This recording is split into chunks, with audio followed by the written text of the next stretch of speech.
You're just about to watch a podcast interview with the CEO of Gaimin, Martin Speight. I'm very excited for this project. The NFT will be minting on Solana and the token will be on BNB chain. If you've got no information on Gaimin, it might be a good idea for you to quickly watch this intro video and then power through this video that I did as an overview. That's the background information. Now let's jump into the podcast.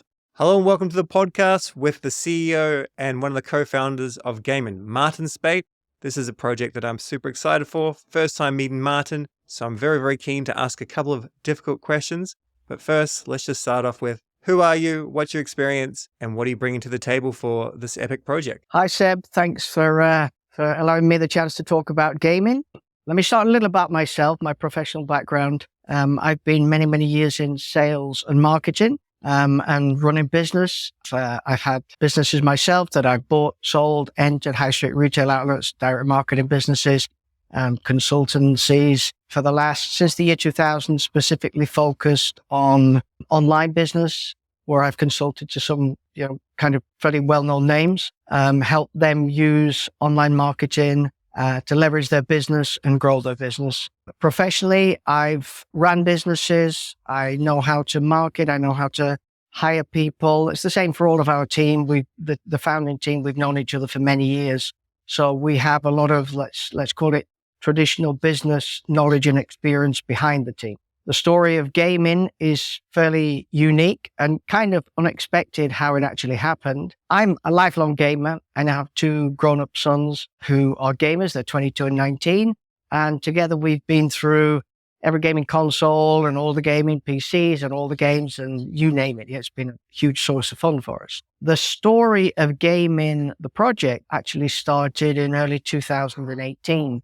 And it was something that I was aware of simply because of my connections and business associations within the tech industry, marketing for companies related to that kind of tech. And I was aware of what was happening with AI.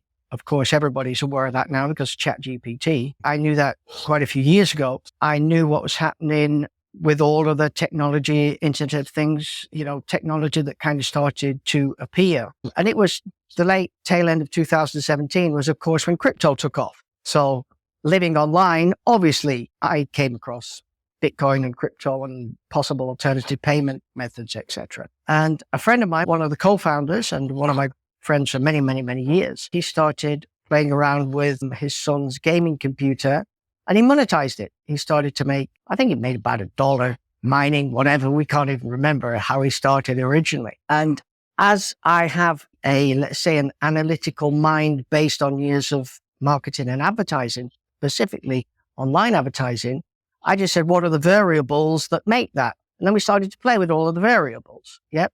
And we turned the $1 a day into $6 a day. And we said, wow, wouldn't it be cool if we could develop a piece of software that instead of us managing this, would do it all for us?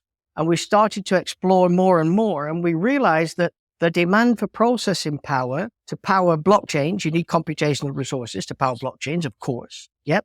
And there was the AI that was on the horizon that maybe everybody knows now, but they didn't. AI was on the horizon. There was huge demands for rendering. I mean, in the gaming industry, everybody knows that, the fantastic graphics and the rendering demands. And then in early 2018, we saw an article in the BBC. It was from Satya Nadella, the CEO of Microsoft. And it said the world is running out of computing power. There isn't enough processing power to be able to move forward at the speed we want to move forward. And because we're all gamers, we're going, well, GPUs, you want GPUs? There's 1.3 billion of them, which there was at the time. It's now almost 1.6 billion in the global gaming community. Yeah. So on one hand, we've got the tech leaders of the world, Satya Nadella, one of the smartest guys in this whole industry, saying we don't have enough computing power and it's only going to get worse, that the new tech demands this. And on the other side, we've got all of these gamers sat with their GPUs, hardly ever used to capacity, hardly ever used 24 hours a day, of course, right? There's this redundant, fungus amount of distributed GPU power connected with high-speed internet that gets faster all the time. The gamers' GPUs get more powerful all the time. So we have supply and we have demand. If we could build an application that sits in the middle and connects supply and demand, we've proven it can be done with what we did playing around, right? We've proven we can connect it. Let's see what we can do. And maybe we have an opportunity here just like Uber connected supply and demand, supply of rides and the demand for a ride, and Airbnb connected. It's now a well-known kind of business model, but Airbnb connected the demand for rooms and, an alternative to hotels to the supply. We're connecting an existing resource to a growing demand. And that's what we set about doing. Between the founders, and we spoke to friends of ours who were now co-founders, people we know and trust. Andrew, the CMO, who's got a large digital marketing agency in Canada, over 100 employees. He writes for Forbes magazine related to online marketing. We got a friend of ours who's done operations at, fairly large companies. And we went to see a programmer that was recommended to through a friend of ours who said, this is the sharpest guy you'll ever meet. We got together and we said, okay, we know what we ought to do. We want to build that application that sits in the middle of supply and demand. And we have the perfect opportunity now to do it, to build an application for gamers, because it became evident to us that Web 2 gaming is going to evolve into Web 3 gaming because of the benefits that Web 3 gaming offers. And one of those huge benefits, as you know, Seb, is the ability to actually own your own digital assets. The digital asset industry, last year, the figures we have are that it was a $70 billion a year industry and nobody owns those assets. Yeah. You stop playing the game, you don't own the asset. That's like one of the huge obvious benefits. There's many more. And I'm sure anybody who's watching your channel more than they're aware of these things. So we actually started to build this application and develop tech that would move this forward. And with this window of opportunity to build a Web 2.5 platform for gamers so that we could actually use and implement Web 3 technology within some of the biggest Web 2 games, like Rust and GTA, Minecraft, where it was allowed, moddable games, huge games with hundreds of millions of users. But also this tech would allow us to also be ready for all of the Web 3 games that so far, the GameFi industry, I heard a fantastic quote about this. It's too much fi, not enough game, right? But when that shift happened, we're ready for that. So we developed the world's first interoperable digital gaming asset that you own, you store as a token. Blockchain ownership, but you could deploy it across more than one game.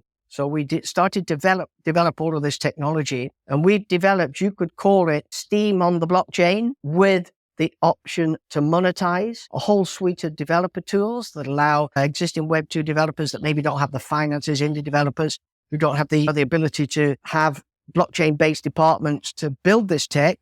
They can literally use our APIs and start to incorporate this. We've grown and grown and grown. We are now BNB Chain's Web3 gaming partner. Well, we'll be launching the best Web3 games that happen through BNB Chain. We believe BNB Chain is very well positioned to be in a dominant position there. And in order to be the flagship of our marketing side, we acquired an esports organization called Gaimin Gladiators, which is the logo. Yep. Yeah. Gaimin Gladiators. I mean, I have to say we've had some extremely good fortune with Gaimin Gladiators. We have a highly skilled management team that run it for us. And we now have 4 teams. We're looking at a couple more right now. Our Dota 2 team made history this year. Out of 7 tier 1 events throughout the year, they came 4th in 1, 2nd in 1, and won 5. It's never been done before. So that's given us, from a marketing and branding point of view, it's given us tens of billions of impressions of gaming. It's opened some fantastic doors to us with game developers, with partners, with options for monetization, for AI, for rendering. And that's pretty much, I've kind of compressed it because it's 5 years in development this. We built everything in our platform ready for blockchain. And here's the beautiful thing about the gaming world. Gamers, Seb, have been using digital wallets in one form or another, digital currency. They've been purchasing digital goods from digital marketplaces way before Bitcoin was even around. Yep. So the transition that we're making is, instead of doing that off-chain, they're going to simply be doing it on-chain. And this is the future of gaming because of the benefits. So that's how it started. That's how we've developed. We are now it will actually be 95 people by the close of the week. It's split 50-50. We've got half of it on our Gaimin Gladiators side, which includes players, teams, managers, social media staff, support staff, etc. and the other half is on our platform development side, which of course is developers, management staff, marketing, our Web3 team, our Web3 marketing team, etc. So just to give you an idea of traction, I don't know the latest figure, we're significantly over 250,000 downloads now. We tested our software with 20,000 people, so it's extremely robust. We built the software using what's known as the Electron programming framework. It's the same framework that WhatsApp, Microsoft Teams, Slack, and global mass adoption software has been built on. It allows us to scale pretty much infinitely, and it allows us to go cross-platform when we're ready. Yeah. So everything we've done, we've built to be here to stay. The partnerships, the software, the team, everything we've done, with the vision to be the dominant player in the transition from Web 2 gaming to Web 3 gaming. And we think we're really well positioned to capitalize on that. And in our opinion, gaming is where the mass adoption will come from for Web3. We firmly believe. I agree. Yeah. So you just mentioned there cross-chain, or not cross-chain, but cross-platform. Yep. So in other words, the ability to put it onto an Apple computer or something? Yep. Exactly. The gaming community right now is predominantly a Windows PC. Yeah.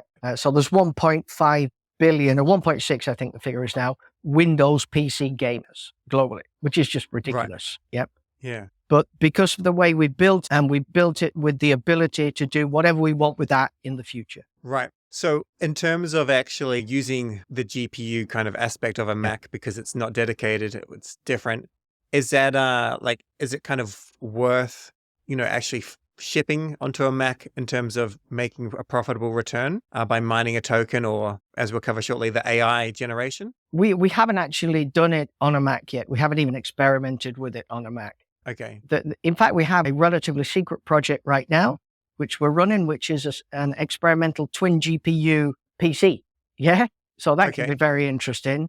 So we're quite a long way from going onto Mac. There's 1.6 billion Windows PC gamers. Yeah, I understand. It's not our 10th on the list. Yeah. Exactly. You've just made it in a language that you can ship it there when it's ready. Exactly. Maybe another generation or two of improvements. Okay, fantastic. So now this is a question that I've got personally, just from covering Gaimin in videos, and just little wee videos I've made for different DAOs that I'm in.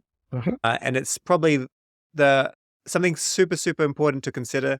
And that is how safe is the software? How can someone independently check that it's safe on your computer? And this is very important in Web3, which I know is not really the target market. They're the target market initially for the NFT and the token, which I completely agree with, but less so for the GPU. And the reason for that is basically, I cover a lot of things that try to keep people safe in the Web3 space. And one thing is, I don't recommend anything being downloaded onto your computer that you don't know is safe or need due to the risk of breaches. Yeah, absolutely. Irrespective of the target market, when you're building software, security is number one. It doesn't matter who the target market is. Yeah. We have a development team that our CTO is Israeli-based, military security level software. Yeah. We have some of our development team over in the Ukraine. One of the guys who was the key developer on security for our software worked for banks, putting software security for banks. Every partnership that we've got, say, for example, BNB, they don't associate with a piece of software that has any security risks. Yeah.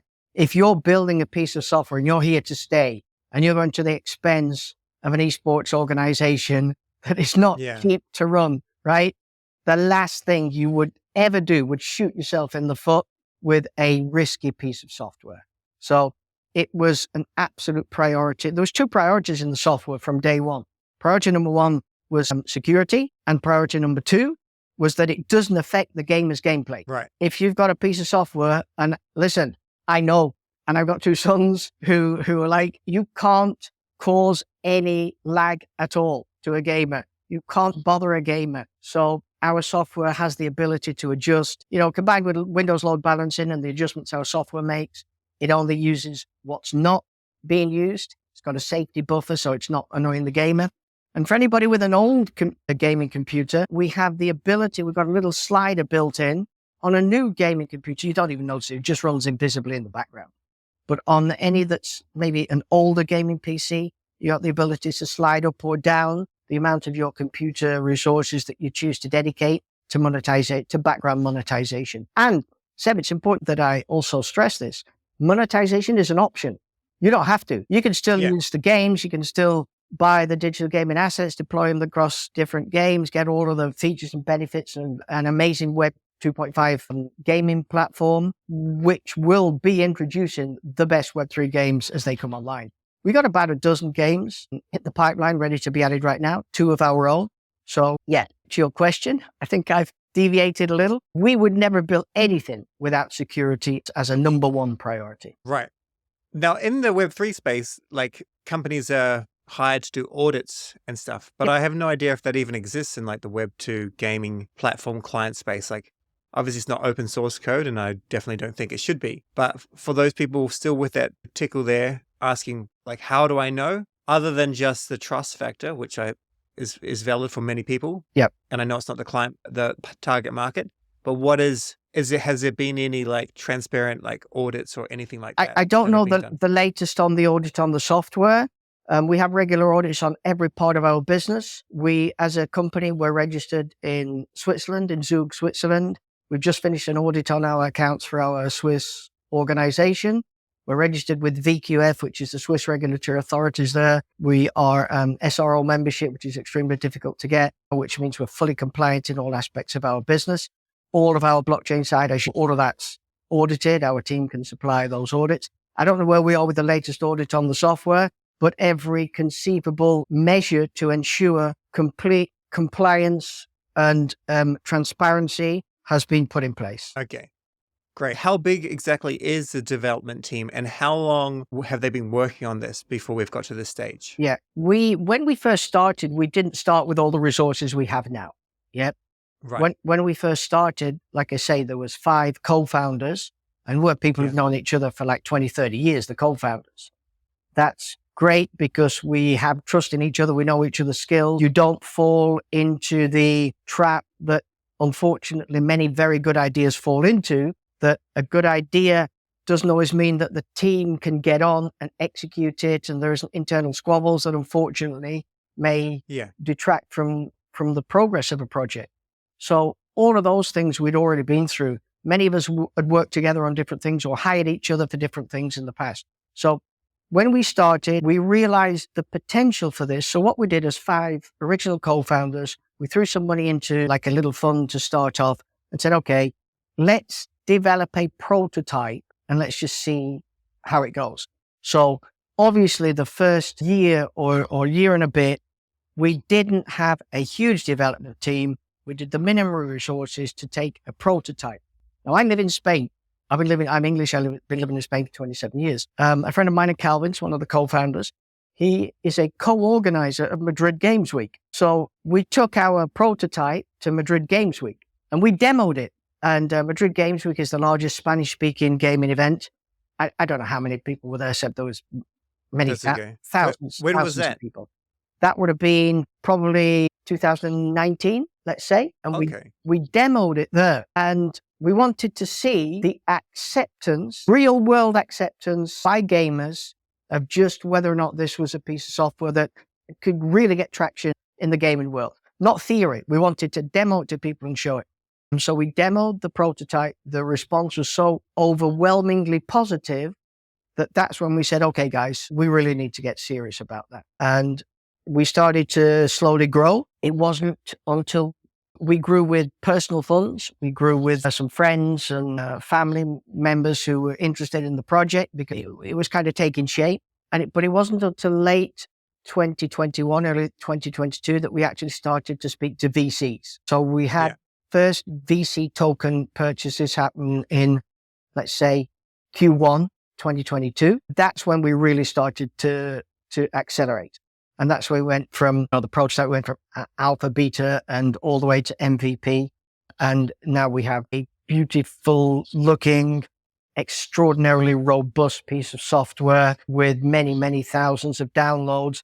And in fact, just speaking from the actual feedback, you can take a look online. There's like no negative feedback about the software with so many downloads anywhere online. Right. Yep. Because we tested it with 20,000 people. I mean, that's a really serious test, Seb. Yeah, exactly. Now, I have perused Discord a little bit, and some people, not many, I didn't spend a lot of time doing this, but have uninstalled it due to the fact that it's mining. There's still I love how these are like digital game assets and not NFTs, because I Yeah. know the Web2 space is like, NFTs, what are you doing? Like, even though they will get more out of them, it's just change has to be gradual. And mining myself, I've mined in the past. I don't find it incredibly profitable, although I'm very excited for the AI aspect. Yeah. So if it's AI rendering, I could definitely see that, Yeah. the Web2 gamers, not that many would necessarily uninstall it because of this, but they would be more inclined to keep it. So can you talk to us about what is the plan to grow that business development team? Because I Of do course. understand jobs come in, they can be very, very profitable. The goal, I would imagine, I would have a dedicated GPU just churning out stuff if 80% of the jobs were AI rendering, Yeah. because I know that it's needed. It is obviously your Right. goal, but Correct. you have to capture that Yeah. kind of market. This is Also, sorry, another one aspect. I don't even know how you managed to get this computing power decentralized to then render jobs. That's amazing. If you know anything about that, yeah. do Okay. tell. Let me explain. First of all, the concept of decentralized computing is not new. NASA, one of the big first projects to do it with NASA, I think it was called the SETI, Search for Extraterrestrial Intelligence. And they Okay. asked people to pool computing power in order to process data. So it's not new. During the pandemic, I think it was called Fold at Home, a huge project called Fold at Home that all the tech giants were involved with. And you could go to the website, download their software, and aggregate your computing power for them to do protein folding. So we haven't actually invented this tech. Yeah. This tech exists. Yeah. Right. So let me go back to the beginning and talk about mining. Yeah. First of all, the term mining, I don't consider myself a crypto guy. It's a completely illogical term outside of Web3. Yeah. It makes Right. no sense. So we refer to it as powering blockchains, or the process of confirming and validating transactions on a blockchain. And whichever form that is, you need some type of computational resource to be able to do that. Yeah. So we started powering blockchains with our initial monetization method for one simple reason. We didn't have to go and win a rendering job. You could plug into an instant demand right away without asking permission for anybody, without needing to get contracts. And it was just simple. So it made sense to do it. And let's make no mistake, right? Although there is this kind of negative connotation to powering blockchains, mining, even the word has it, right? Yeah. Yeah. None of us are in this game if nobody's making the blockchain transactions work. Of course. That you'd have no viewers, there'd be zero volume on CoinMarketCap if nobody was doing some type of validation of blockchain transactions. So it's something that's needed. We didn't have that negative connotation for it. It made sense for us when we were doing it. Now, pre-merge, some of our users were getting extraordinary rewards. We were getting some very high-powered gaming computers doing north of $8 a day. I think the peak was like $10 a day pre-Ethereum merge. So it made logical sense. If we're going to build a robust model, we need a default method of monetization when there's nothing more profitable. Why would we have GPUs sat around doing nothing? Yep. Let's have a default monetization. We know there's way more profitable. I mean, we've had extraordinary profitability on rendering, and some of the AI testing that we're doing now is extremely exciting. Yep. So, but it made sense to start with the easiest option so that we could focus on a monetization and then start to build the rest of the platform and then focus on the next step of monetization.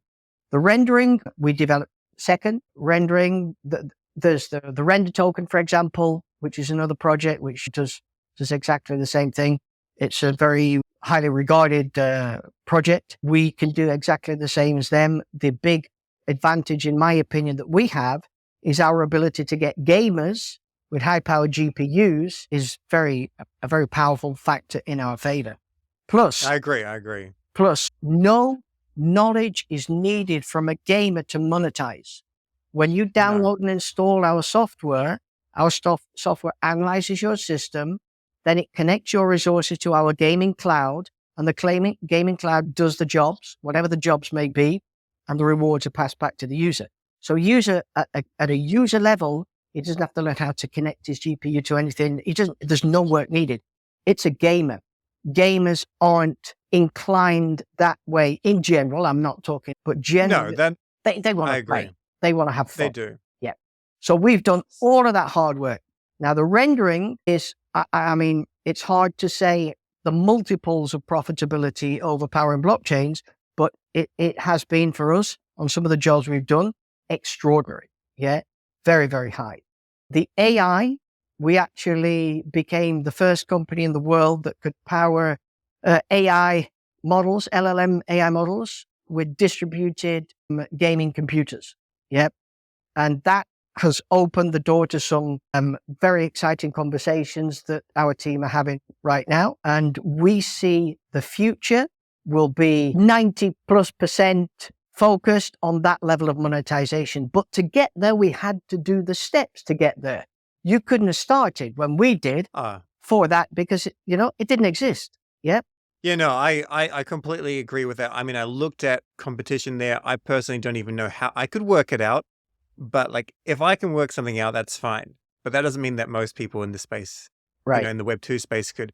But I tried to work out how you could actually use render.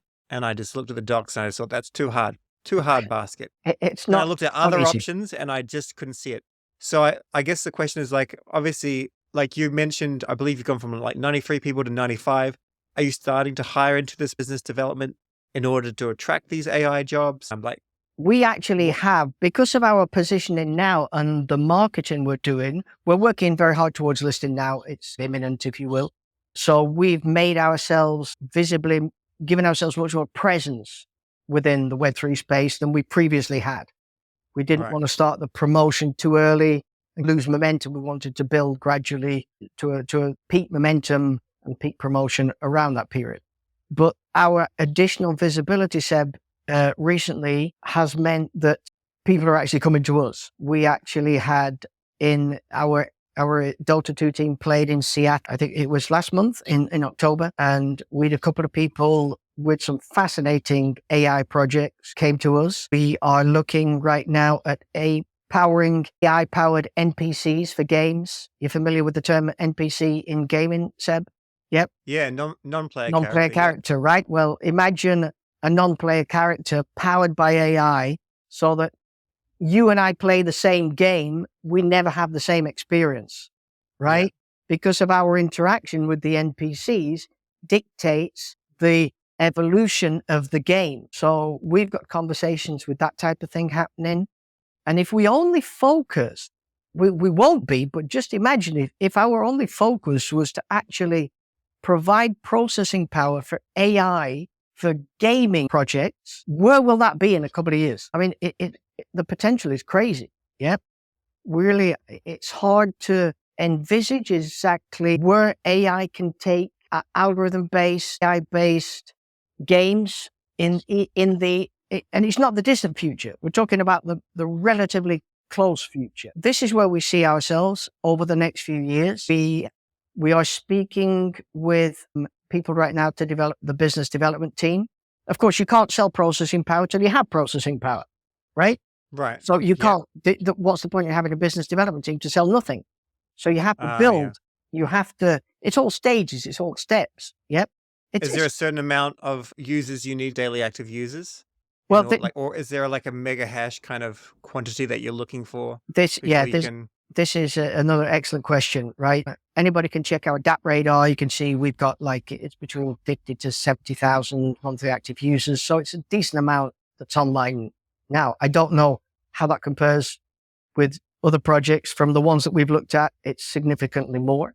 We haven't even started yet. We haven't started heavily promoting yet. But because Gaimin, there are fluctuations in that. Gaimin is spread globally. The type of GPU varies. The type of GPU is constantly improving.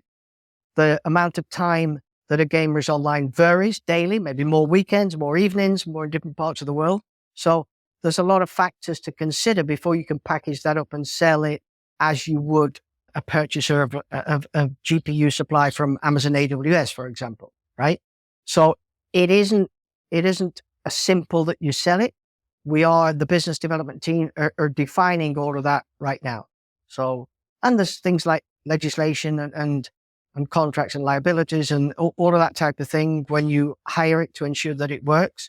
But just the same as we've done everything with a long-term vision and to make sure that it's all done correctly, that's the exact same way we're doing this. But as far as the ability to sell this, you have a limited supply and an insatiable demand. This is not a difficult sale. Okay, good. Because at the moment, so when people have done jobs with you, how are they reaching out? How are they? A lot of the jobs that we've done right now have been people who are doing, let's call it advanced testing with us. Yeah. Just to see what can be done long term. And most of these, we haven't actually reached out to anybody yet. Yeah. They've come to us. Yeah. Yeah. So how do they connect at the moment? Well, a bunch of the test jobs that we've done through rendering are through Andrew, our CMO, his digital agency. He has 3,000 clients, and there's a whole bunch of them who knows now Andrew's involvement with this. And a lot of those clients have rendering demands. So that's where kind of most of our renderings come from right now. And as I say, we haven't actively even started reaching out to anybody yet. So, yep, that's where we are with that. Once we start reaching out, we'll have case studies, full definition, open transparency on availability of resources, and we will be a cloud-based service with the big advantage that we can be cheaper than other cloud-based services because the resources are already existing. We don't have to go and build them. They're existing. Exactly. Yep. And in many ways, having a cloud-based service based on distributed gaming PCs is the perfect data processing center because it's constantly upgrading. There is built-in obsolescence within the gaming industry, within the PC industry. So the GPUs are always getting faster and more powerful. Internet connections are always getting faster and more powerful. The number of gamers is growing. It's not stopped yet. It's like half the planet's a gamer if you include mobile. Yeah. It's self-powering, self-maintaining, self-policing, it's extraordinary. It is the ideal data processing center and fully decentralized with, of course, the colossal advantages that decentralization has. Right. Do you have like an idea when you're going to start to push up that business development team? Like 6 months from now, or I would say like that's a pretty good, pretty solid estimate that's when that will happen. Yeah. Do you have do you want like 200,000 monthly active users before then, or do you have like a goal in mind? I know at the moment most of your attention's on token, which we can chat about in a moment. Correct. Yeah. The other thing we're doing is making our platform, adding more games to make it is a gaming platform with an option for monetization. So we want to ensure that within our platform, that when the gamer opens it, he's actually engaged and recommended it and using it on the stickiness within the platform. So the more that we work on the platform and the more appealing it is, then the more GPU power automatically we have. Okay. Yeah. So that's key to be able to sell it. We will look to step up monetization. I would think that 2024 is probably going to be a hugely important year for us from a monetization point of view and platform development point of view, when we've finally been able to actually do the let's call it the final integration in the platform, which is using our own token. Right now within our platform, we built it using stablecoin so that we've been able to do all the blockchain development, but our coin isn't listed. Once it's listed, our token, once it's listed, then the jigsaw is complete from the mechanics side, from the technical mechanics of the platform. And then we can start to build dedicated teams for getting more games, more gamers, and business development for monetization. So that's right. Those are the huge plans for 2024.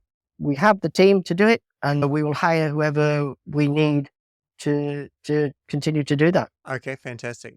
Now, in my first video, I've basically covered a significant amount about the NFT itself. Yep. I guess the only question here that I've got from the community is, in my mind, it makes perfect sense. But basically, they've asked, couple of questions. Do you need the mint funds from the raise? And why are you doing an NFT mint? Why did you see it the best way to do it, given that you're going to be targeting the Web3 users when your clientele is going to be Web2 that will then maybe move up to get an NFT? Yep. There's Web2 marketing for gamers and there's Web3 presence for the token side of our business. Okay. So we have only really just started what you would call Web3 marketing to get the word out about our token and our listing and put us on the map from that side of view. Being significantly on the map there opens many doors for AI projects. We are actually in conversations now with a name, I can't say who it is, but everybody would know who it is, a Web3 company, which could be an exciting alliance for us. You'll hear a lot about them in 2024, I'm sure. So the recommendation from our Web3 marketing team was to build community, Web3 community. And one of the best ways to do that was to make an NFT. That promotion from the community base there would stand us in an excellent position ready for our listing. So it would roll right on from that. So that's the community aspect from that.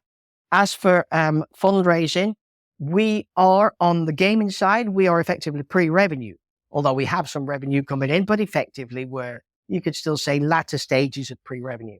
So you always, when you're pre-revenue, you always need funds. Now, luckily, or not luckily, let's call it good planning with some good fortune, our Esports organization has done extraordinarily well for us. Yeah. And we have some very solid sponsors, which has allowed us to have, let's say, cost covered and more. So in this space, that's a pretty unique position to be in without needing to just rely on treasury once you've listed. Yeah. So we've been, like I say, some good planning and some good fortune to be able to make that happen. So we have funds, we have revenue from that side, which helps us pay the bills and keep and more on the platform development side. The funds that are raised from the NFT are used for ongoing marketing for Web3 to help us build that presence and build community and build buzz and excitement around the listing of our token. So yeah, makes sense. And what about the token? Did you want to talk about the token? Obviously, it's a Web3 token. Yep. Our token is actually pretty unique. The Web3, our token is a utility token. It's the token that is the backbone of our whole gaming ecosystem. It allows you to experience all the benefits of and all, cool stuff we developed in the platform, but it also has something unique in it. We've actually hired a guy from Binance's fan token team. I believe he's one of the founders, the original guys who founded the fan token team. His name's Kevin. He's an extraordinarily bright guy. And Kevin is working to integrate all of the fan token utility from our Gaimin Gladiators Esports organization into our token as well. So I don't think there's another token with so much actual practical real utility. Yep. Fan tokens in themselves. These guys had huge experience with fan tokens for some top football teams, soccer teams, for anybody who doesn't use the word football, right? And they did some fun with Italians, Brazilian football teams, Portuguese, huge names. So they know what makes it tick from that side. And we have a whole plan built for the Colosseum, for our Gaimin Gladiators, which will be the fan token center. And all of that will be built into the utility of our token. Now, as you know, the success of a token is measured in utility and adoption. Right. Those are in the space we're in. Anybody in the gaming space has the capacity for huge adoption because of the numbers within the gaming world. And we believe we've built in what is totally unique all-round utility. So I know a lot of gaming projects maybe aren't, it's not really the flavor of the month right now, but that will change. I mean, gaming is too powerful an industry for that to change. And when that swings, I think we're going to see some very, very hugely successful projects within the gaming space. Yeah. Sounds good. So, I mean, I've already covered this. Anyone that hasn't watched the other video, essentially, if you get the NFT, you get an allocation of the token, the same value that you put in. And that's then given to you 20% when you stake it, when the token generation event happens. And then the remaining amount is given to you daily over the next 10 months. So there is a decent amount coming of liquidity in the first few days, and then it comes out just slowly day by day. Personally, and of course, nothing's ever financial advice, but I'm just going to be staking my NFTs because I do think it's it hits all the right narratives. And of course, you've been shipping for years and years and years. Whereas what typically tends to happen in this space is someone comes up with an idea, which you've got the idea. They then do a big raise in the middle of a hype cycle and then don't ship anything, or they ship something a couple of years later. But in your case, you've done it traditionally. So I do like that. Yeah. As I say, we do, myself and the founders, we are from a traditional business background. And that means we've learned the lessons over the years of in cash flow, hiring people, managing team, human resource department and marketing and legals and finances and accounting and all of the things that you need that despite having a good idea, if you don't actually have the capacity to do that and move a team along and find the right people, unfortunately, many fantastic ideas get lost along the way. Yeah. So we are strong. Yeah. Brilliant. Fantastic. Well, I don't think I have any more questions. If people want to find out about Gaimin, I've got another video, plus I've got a link here. Martin is not a Twitter man. So if anyone does want to reach out to you, how would they reach out to you? If they just reach out in our Discord or our Telegram or just email our support team, it will find its way to me. Okay, fantastic. And I guess just to end, what's your prediction for the next year? I know you're going to be busy. Maybe you won't be getting as much Spanish sun. You'll be inside buildings and stuff. What's your prediction? I haven't had a lot of Spanish sun since we started this project. So let me tell you that. It's been more tan than a typical Englishman. Well, yeah, that's true. 27 years here. I do actually live on the Mediterranean coast. So even on a bad day, we've got some sun. I think we're going to see 2024 from a general industry point of view. I think it's the start of the real Web3 gaming projects. Yep. Not the play to earn that we've seen, which weren't the best games. I think we're going to start to see some real games. We've spoken to some game developers. We know what's on the horizon. And I think from that aspect, it's going to be fantastic. I think the Web2 gaming world will finally come to terms with the word NFT, right? Because it's an unjustified reputation, because an NFT may be a profile picture the PFP that we're doing. It could be a one-off collectible piece of digital art, or it could be a simple digital gaming asset that costs a few dollars that the whole gaming industry, Web2, spent $70 billion on last year, right? So I think that will start to become, there'll be more realization that people don't need to be scared of that word. I think projects like ours will help create a seamless transition. I mean, Seb was marketing online and doing consultancies for businesses online when we went from Web 1 to Web 2, and nobody noticed.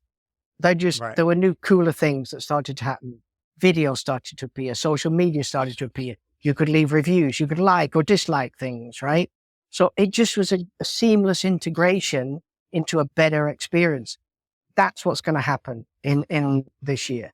Web 2 gaming is going to start to make that seamless integration. And projects like ourselves, obviously I'm very biased because I think we're best positioned than anybody out there. They're going to be, of course. I think we are a key gateway for that transition, that seamless transition to bring the Web 2 numbers into Web 3 in a seamless, fun way, the way that gamers want to, a tech-free way. Yep.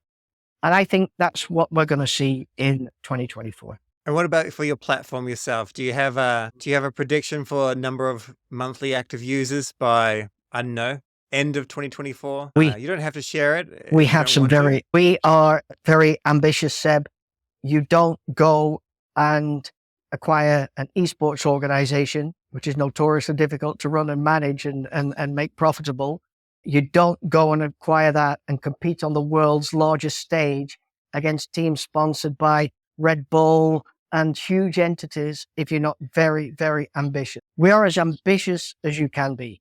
Our aim is that our software will be the first piece of software that a gamer downloads and installs on his computer. That's our long-term aim. So that's how ambitious we are as a team. We have internal numbers that I don't like to share because obviously things don't always go as planned. Many years in business have taught the team that. But yeah, we aim to be the dominant player in our space. And we have some very significant numbers lined up. All right. Well, thanks very much for your time, Martin. We'll leave it here. And any questions, just follow Gaimin on Twitter and jump into their Discord. Thanks for coming, Martin. Seb, it's been an absolute pleasure. Thank you very much.